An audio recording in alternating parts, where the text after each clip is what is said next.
You are live. This is Senate Transportation. I want to thank the committee for showing up on Monday, the 13th of April. We have a number of people to testify today. Before we did that, so I don't lose the paper, I would have the appointment of Rob Robinson from Cambridge, Vermont, for the Transportation Board.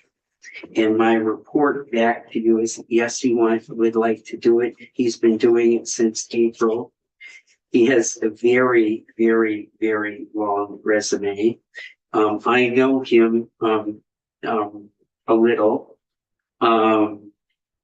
He worked for he's worked with a company called Fortune 100 Venture Capital Organization. He has been on the workforce of, it's a huge long list. Huge long list. But he would like to do it, and I would recommend him to the committee. And if you could take a vote, then I can get rid of the paper that I've had on my desk for 2 months. Maybe my paper somewhere. So I would move Rob Robinson for the Transportation Board. Oh, do I need to? Yes, please. Oh, look at, wow. Wow. It's only students now. Wait for it. Wait.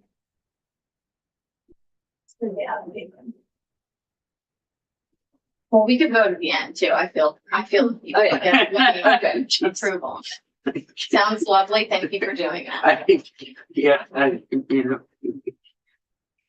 You can forward us the email if you want to know more. Well, but I feel confident. I feel very confident in look the at this. Look at the a zealous resume. new member or continuing member of the board.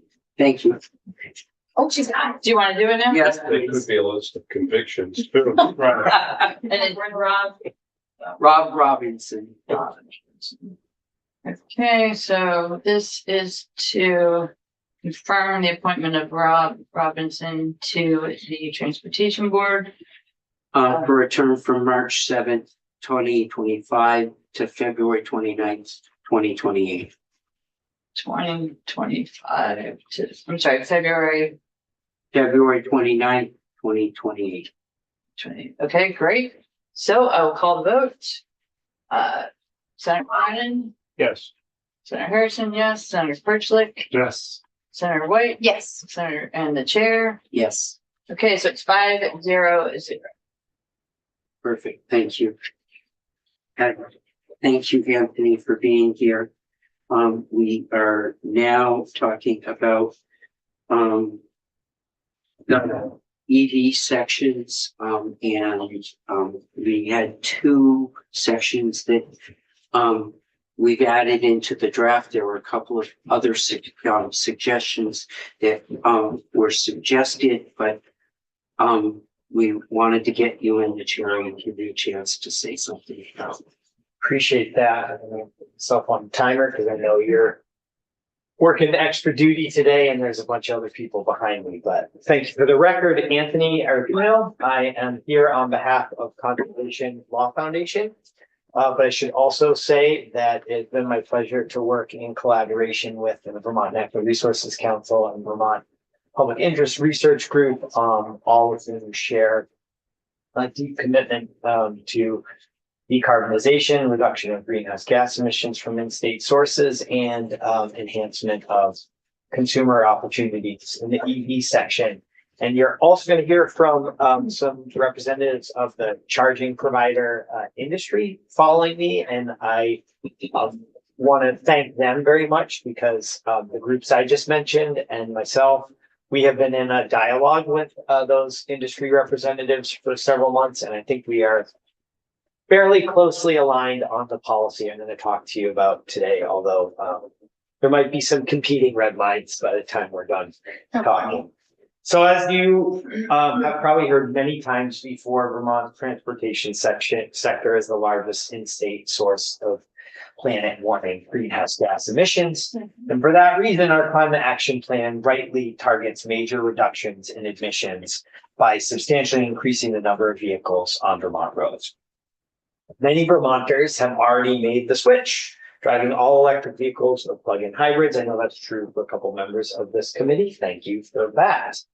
Some have done so for environmental reasons. Some have done so for economic reasons. I suspect more will do so for economic reasons as the war in Iran affects gas prices at the pump. And some have done it because they realize that EV technology is in many ways better car technology. I personally have done it. My household has done it with 2 EVs for a combination of all the reasons that I just mentioned. But notwithstanding the good work of early adopters, we're still far away from our goals. And so we confront that fact against the unfortunate reality that repeal of EV incentives at the federal level and the total anti-science surrender in the fight against climate change at the federal level has resulted in a situation where, to paraphrase Dave Roberts from Drive Electric Vermont, a lot of the carrots and a lot of the sticks that policymakers have been using to get people into EVs are kind of disappearing. So this creates an urgent need for creative, low-cost state policies to speed along EV adoption and to ensure a better driving experience for those who have made the switch to EVs. So we can have a situation where more Vermonters are reaping the economic benefits and the state continued progress toward attaining our required emissions reductions. So the real-time charging data language you are now considering for inclusion in H944 is one way to smooth the road ahead for EV adoption in the state, while also improving the experience of the many EV drivers from Canada and surrounding states whose tourist dollars we hope to secure. Consumer data reveals that range anxiety, the concern that an EV will run out of power without any place to charge before reaching its destination, presents a major challenge to EV adoption and to keeping people who've already switched to EVs in those EVs. And that's especially true in a rural, cold climate state like Vermont. So for those driving far from home, finding a working charger that is available, accessible, and affordable can be complicated. EV drivers often need to download, register with, and consult several different proprietary apps instead of just looking at the charge or the navigation app like a Google Maps or a Waze that's free and that they're already in. Like, we don't want distracted driving when your battery is running low. We want you to be able to stay in the navigation environment you're in and find your way to a charger that's going to be working when you get there, available when you get there, and one that's not going to break the bank with hidden fees. So we want to save drivers from having to play charger roulette. And this connects to EV adoption insofar as there is studies that show that charging anxiety is depressing EV sales. In fact, a recent study from the American Enterprise Institute, which I've put into the record of your committee with one of my materials, estimates that universal real-time data on highway fast chargers would raise EV shares of new car sales by 6.4 percentage points in 2030. That's 3.5 million additional EVs on the road compared to the status quo. And that is adjusted for a lack of incentives. So just changing this policy can get more people into EVs. Vermont can do its part to help build this transparency into the charging network over time by transforming charging from a guessing game into a predictable service. The T-bill charging language that you're considering would clear a psychological and logistical hurdle that slows the entire EV transition. And this is also common sense consumer protection. It empowers drivers to make efficient and cost-effective charging decisions when navigating through Vermont. Every legislator, regardless of whether they prioritize the transition to EVs or not, has some constituents in their district that are already driving EVs or plug-in cars, plug-in hybrids, and they have tourist business that want people who drive EVs from other states and from Canada to come and visit them. So even if you're not as concerned as I would argue, and my client would argue, you should be about climate change, there's still a consumer protection and tourist promotion benefit to this policy. And in fact, the importance of universal real-time charger data is reflected in the design of NEVI, the National Electric Vehicle Infrastructure Funding Program that you've probably heard about, and that will eventually assist Vermont in deployment of up to 24 fast chargers when the funding is all given out. I know it's early days for NEVI in Vermont, but eventually, according to VTran, we may have up to 24 NEVI chargers. So the real-time data sharing that CLF and our colleagues are advocating for inclusion in this year's transportation bill is closely modeled on the requirements that apply to the NEVI program. And because Vermont is benefiting from and will administer NEVI funds, state government will, of necessity, dedicate some resources to figuring out how do we monitor and audit charger provider compliance with this real-time data transparency requirement for the NEVI program. Meanwhile, our southern neighbors in Massachusetts and our regulators in the state of California, whose clean car measures Vermont often emulates when it comes to California regulations, they've extended the NEVI real-time data requirements to a wider range of publicly and ratepayer-funded fast chargers. Now, these are two very significant states when it comes to their influence on the charging markets. Both have high levels of EV adoption, and both are very heavily traveled highway corridors. So their policy, when coupled with the NEVI requirements, has the power to move the overall charging market and set a technological standard that charging providers are already working to implement. CLF applauds and very much supports the ultimate goal of requiring universal, free, real-time data availability from all publicly available chargers, regardless of whether they enjoy any form of public or ratepayer subsidy. And that's how your current language looks now. You've gone big, you've shot to expand this beyond NEVI and beyond what other states are doing.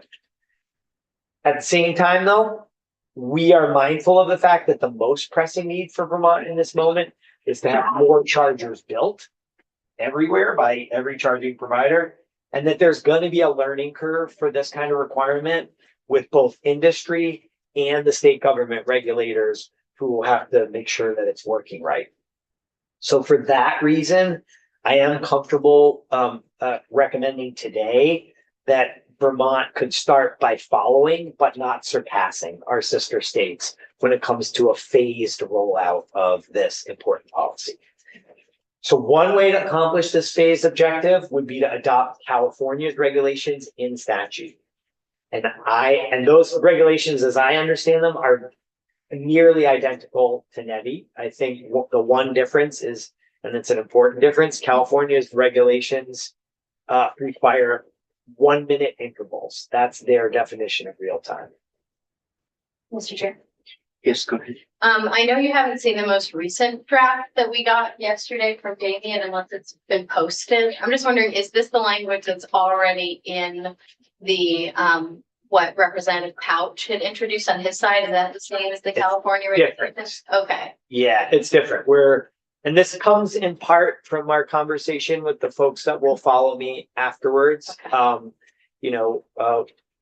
As I said, we want to make Vermont a friendly place to install more chargers. Okay. And we want to give the industry and the regulators the time they need to figure out how to make this work. So if we start with a bigger universe than NEVI, because that's a pretty small universe, but a smaller universe than every existing charger in Vermont, really focusing on the ones that are benefiting from a public subsidy or a ratepayer subsidy. That seems like a manageable starting place and certainly moves the industry standard overall without taking on too big a task right up front.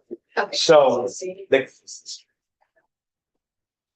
No, this is Current good. draft language doesn't, but I have draft language from both witnesses Oh, you that do? have California. I was Yeah, like, I was like, I didn't ask for that, so, but you have it, okay. I have it, so if the committee wants to go in that direction, I mean, I'd like to at least see what you were Discussion. asking for.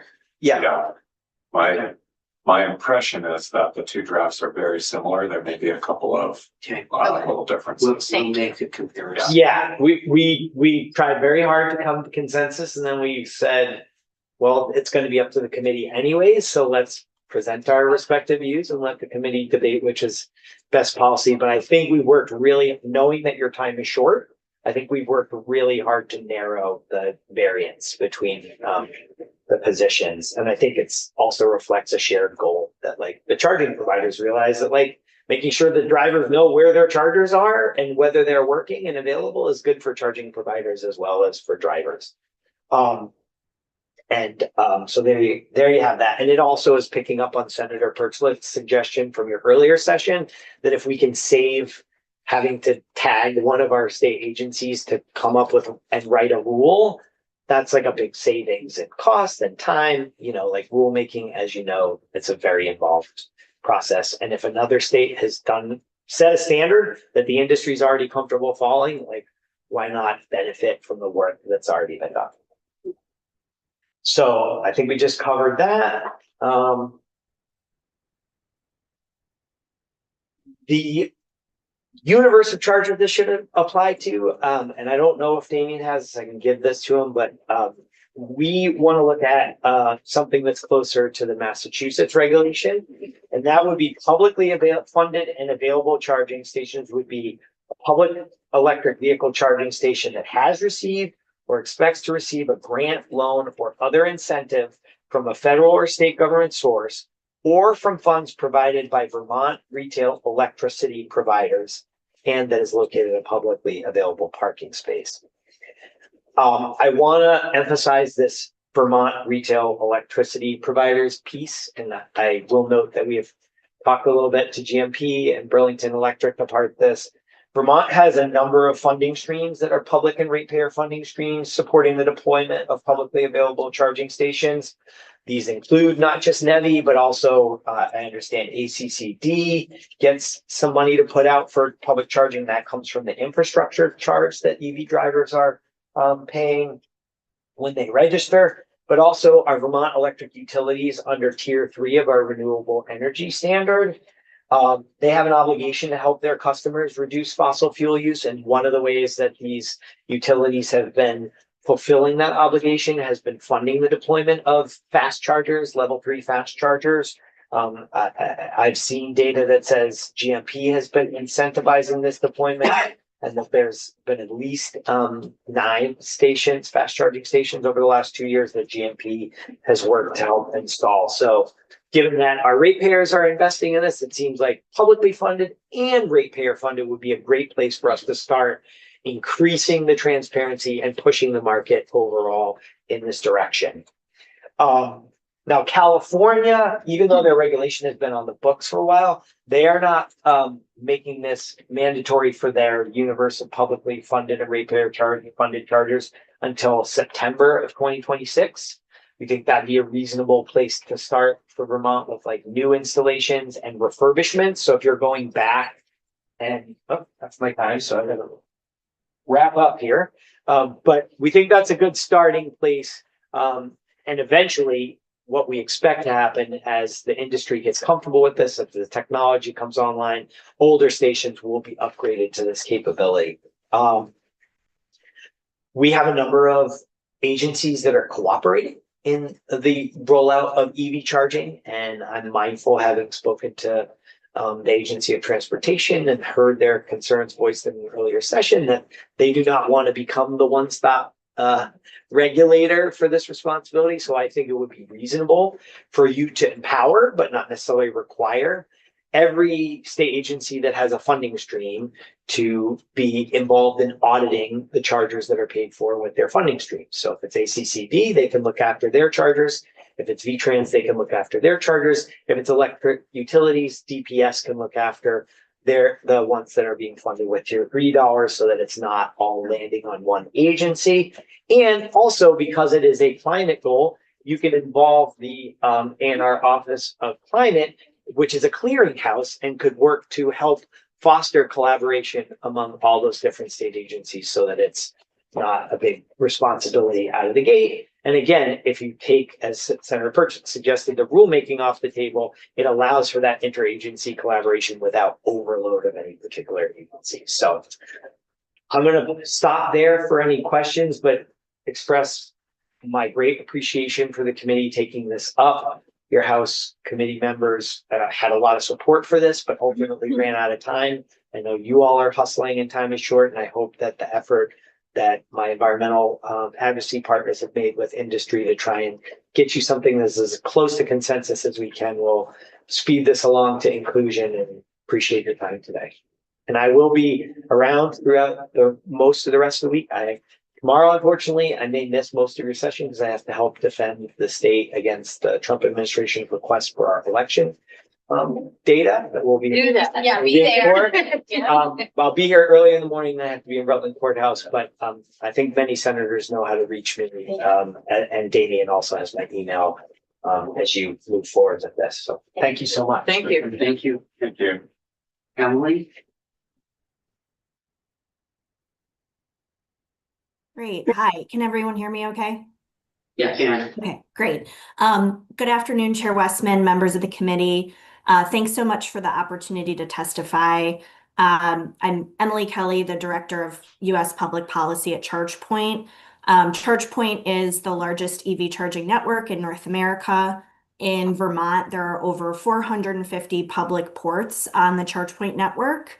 And within our business model, those stations are primarily owned by Vermont businesses, towns, utilities, and attractions like ski mountains, or really anyone else who wants to offer charging as an amenity to drivers. Also, just want to say thank you to Anthony and his clients for the collaboration on this. I do my best to track and monitor all the EV charging legislation being introduced around the country. And so appreciate that when this came up, a colleague of mine reached out to get the industry engaged. So appreciate that.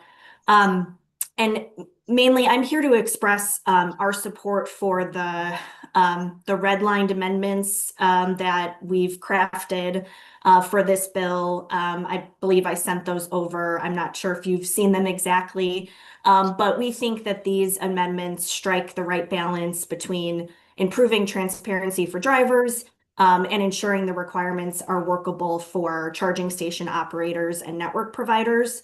As Anthony mentioned, the red lines focus the requirement on publicly funded and publicly available chargers, ensuring that transparency obligations correspond with the use of public dollars and ratepayer support, which we think is reasonable and a fair approach. The data required and specified in the bill mirrors existing NEVI standards and open charge point interface definitions, which is a communication standard known as OCPI in the industry. And we think mirroring your requirements with the NEVI standards is really important because we're really trying to avoid that 50 state patchwork of different data requirements when we are required to do this. So again, trying to align those with NEVI as much as possible is really helpful. I know Anthony mentioned there may be some slight nuanced differences between NEVI and California. I don't think in practice there is. Some of the verbiage might be different, but I think all the requirements are the same. So NEVI does also require 1 minute intervals that the data be updated. So that's the same as California. That's not different. So we think this draft clarifies definitions, avoids duplicative or vague requirements, and allows charging station operators to place reasonable conditions on the data used to protect confidential business information without undermining access to real-time status and price data. And then in terms of the rulemaking process, I think, you know, in the initial draft, there was a rulemaking in there because there weren't any details around what data needed to be shared and things like that. So that all had to be figured out.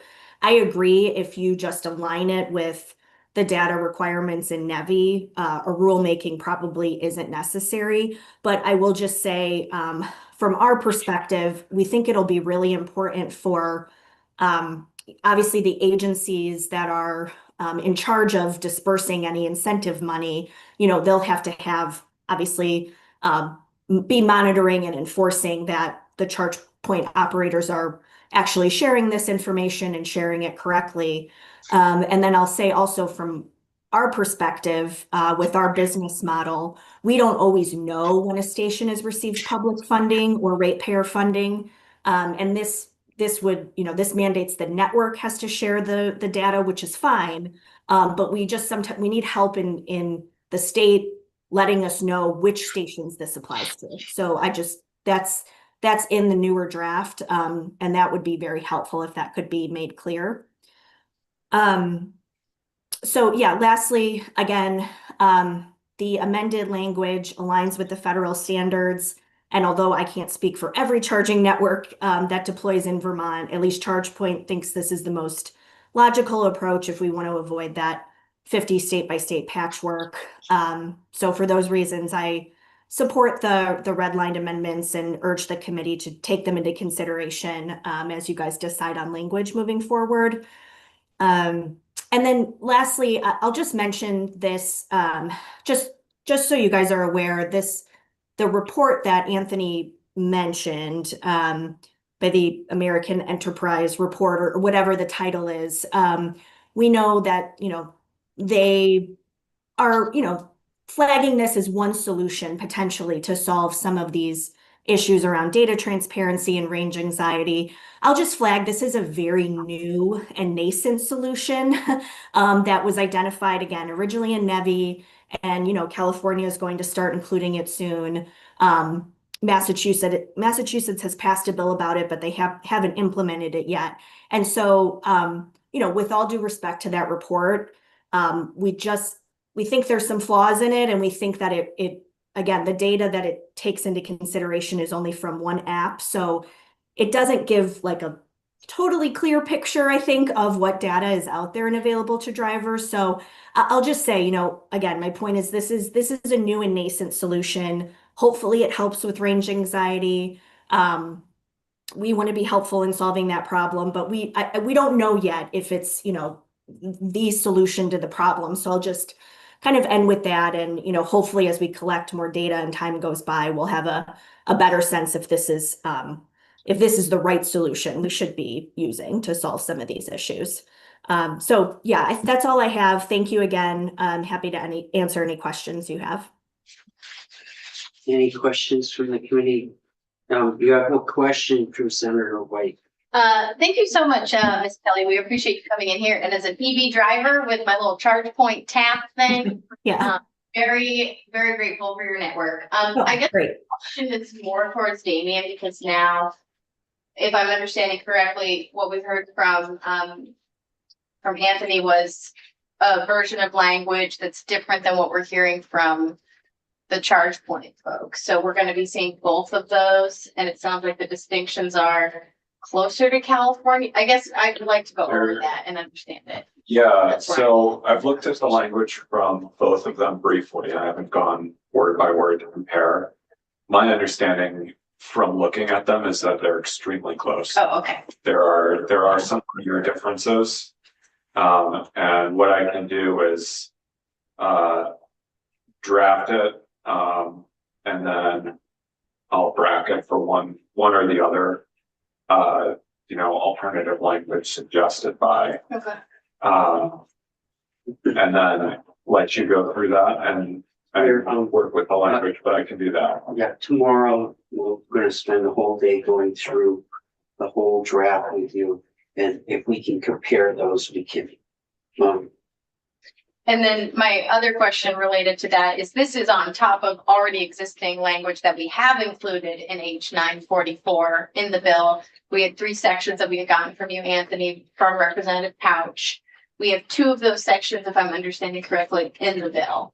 yes. So we don't have the 3rd section, which was the study. So I didn't know if either of you wanted to comment on that, if you felt like that was what we were going for. That was something that Representative House was interested in. I'll let him and his House colleagues speak for themselves. We're happy to go along to get along, but the priority for us has been the transparency piece. Okay. The 2 sections that we. Well, then maybe we can. Okay. When we get to Yeah. it, we can talk about that. So I'm conscious of our time. I have a fair amount of operational questions that I'd like to ask, but I don't need to ask them now. I can send them later. But things like, do the rates fluctuate, percentage of that are in service? Do you have capacity to have new charging ports, data privacy, things like that? So how about I send those Yep, so that we I can, think- but thank you so much for being here, and I'm also a customer. we do have Dylan here, and if you need to get answers to questions like that, and and she shipped those to you, Dylan? Yeah, I'm happy to answer what I can. Okay. And if there are specific questions for ChargePoint, And Yeah, happy to. Dylan, who do you represent? Dylan's looking to lean on for GP. Oh, okay, for JMP, okay. Great, thank you. Okay. And we will go through both drafts and figure out what we like and what we don't. Yeah, and yeah, happy to be a resource as needed. Thank you. Okay. Thank you. So next on the agenda is Marcy Gallagher. Is Marcy on? Here she is. Hello, Marcy. Hello. Are you all ready for me? Yes, we are. Okay, great. For the record, Marcy Gallagher. I'm a complete streets specialist at Local Motion. Thank you so much for having me. I think I can keep this pretty brief and painless. So Local Motion fully supports the House passed language that preserves that preferential weighting for bike ped projects for the TAP fundings and a primary intended use, while still allowing for flexibility for other eligible projects within the environmental mitigation field like salt sheds. So in the House, Transportation for Vermonters, which Local Motion participates in, and VTrans both fully supported both the 100% flexibility that the House moved towards and also retaining that preferential weighting of the bike ped projects. And from Local Motion's perspective, that's because the Transportation Alternative Program, or TAP, is really the federal government's primary funding source dedicated to bike and ped infrastructure, including safe routes to school, which Local Motion does a lot of work with and thinks is very, very important. So the House had also heard testimony that environmental mitigation projects, and particularly salt shed projects, see a high cancellation rate under TAP funding, about a 35% cancellation. And that puts a lot more pressure on VTrans to obligate those funds in a short period of time, or else they're at risk of losing those federal funds and then potentially receiving fewer federal funds in the future if they had not spent all of the funds that they had received. I'm sure they can speak much more eloquently about that process, but that's a lot of what the discussion was in the House. So bike ped projects are actually a lot more predictable. They're a lot easier to fund and see through. But in addition to those logistical benefits, which is not Local Motion's primary focus, we find that TAP funding for bike ped projects supports really critical projects to support safety and accessibility. in a lot of our rural towns and villages. And actually, the TAP funded projects just got announced for this year a couple days ago, and I put together some photos that I'll share really quickly. I was like, wait, that's that. So these are not all of the bike ped projects that were funded, but 3 that I found that I could get images for. The first is in Swanton. Oh, It is a general improvement to this intersection for all users, which I think is pretty self-explanatory. I've yeah. been through that intersection before. I have not biked or walked it, but it's a really high crash area. So that's one of the improvements that's going to be made. So I got all these photos from Google Maps, and actually scrolling around the street in Chester where these improvements are being made, each of the photos had someone walking in the road. So I actually included 3 different photos. There's someone walking in that last photo, someone walking here across the tracks, and then someone walking here. So it's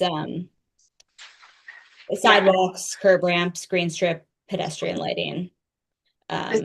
Necessary as someone who has walked this area, because there's a store, there's another store, there's the town hall. It's all like, to get to, if you park anywhere, you have to walk across a very fast intersection anywhere you want to go. So this would be huge. Yeah. Yeah, Yeah, it was crazy to see how many, like, I go on Google Maps a lot to look at different areas of Vermont, and I very rarely see this many pedestrians actually captured in the Google Maps photos. all right, and there's trucks too, that's really important in Chester, there's huge Yeah. semis that are These zooming are just the along. 3 she could get good photos of. Yeah. There's many, And read the press Swanton? release. What's the connection between those pictures? What was the question? We're joking Never. about you picked 2 Windsor County locations. Bethel is the 3rd one that I picked because there's this really clear photo of this deteriorating sidewalk, and the key focus here is to make this an ADA compliant sidewalk to improve accessibility. So I'll stop sharing. I did submit those photos with my testimony, so you can look at them, but these are the kinds of improvements that the TAP Fund helps support. And I also wanted to add that whether or not this safe infrastructure is built and maintained, as you could see from those Chester photos, people are going to be walking, biking, and rolling on their local roads no matter what. And for some people, this really isn't a choice, whether they can't drive because of age or disability or the high cost of driving. Some people do choose to walk, bike, and roll, but people are unsafe on our roads right now. In 2025, 164 people who were walking and biking were injured in Vermont, and 10 people were killed, which is just really not acceptable. And just underscores the really urgent need to fund this more accessible and safe infrastructure in our towns. And the need is much greater than the number of projects that are even able to be funded by TAP. So we really strongly urge you to maintain that TAP funding prioritization as passed by the House with the preferential weighting of bike ped projects. Questions? Senator White has a question. So just so I understand where we're at with sections 11 and 12, I wasn't able to connect the dots with what it is in our newest draft, but does our newest draft have the as passed by House language? And I was going to say this to you, Marcy. The Natural Resources Committee in the Senate is taking this up tomorrow morning, and we'll have a recommendation to this committee tomorrow morning. Great. So you should touch base with them also. I'll plan to be there tomorrow morning. Thank you. They're gonna weigh in and then we'll make a decision. Just for reference, the section numbers in the current draft are 34 and 35. Pages and section. Those are the section numbers. Pages are 63 through 65, I think. Yeah. This 1.1 is the latest draft. Yeah, Yes. and 64 is the, Yeah, so they were sections 11 and 12 in the House, and they're now sections 34 and 35 in the Senate draft.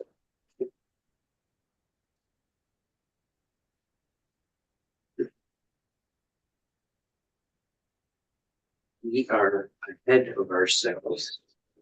Is Matt someplace that you can? Oh, yeah, option two. Can we stop that one? This is funny. Michelle, sorry. Yes, are you able to back that? We have emergency. Yeah, I can text her. I can let you know. Thank you, Marcy. Thank you Yeah, so thanks. much. Thank you.